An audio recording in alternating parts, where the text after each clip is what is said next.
Mill-perspettiva tal-anzjani, il-mini budget tal-gvern mhux biss naqqas milli indirizza l-problemi tagħhom iżda ħoloq aktar diffikultajiet.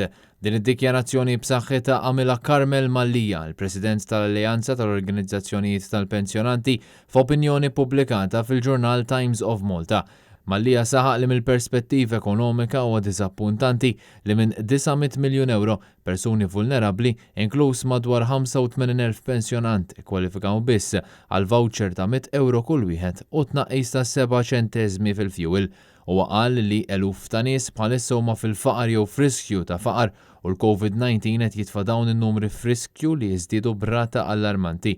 Mallija qal li l-Ministru għall-Finanzi Edward Scicluna huwa konxju ta' dawn il-problemi u għalhekk jispera li l-Ministru jitratta din is-sitwazzjoni malajr kemm jista' jkun. Il-President tal-Alleanza tal-Organizzazzjonijiet tal-Pensjonanti qal li l-ewwel priorità għandha tkun dik li jiġi stabbilit dħul minimu li żgura li n-nies vulnerabbli kollha jgawdu għajxien deċenti li huwa biżżejjed biex iżommhom il-bogħod mir-riskju tal-faqar u mhux li jiġu provduti soluzzjonijiet għal żmien qasir.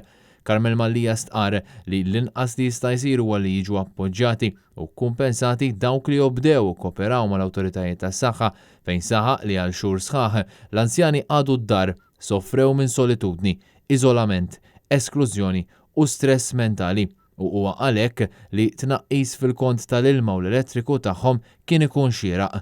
Wasal iż-żmien li eluf ta' persuni anzjani u pensjonanti jiġu protetti u ma jibqgħux ikkunsidrati bħala ċittadini tat-tieni klassi iżda trattati b'dinjità, rispett u ġustizzja.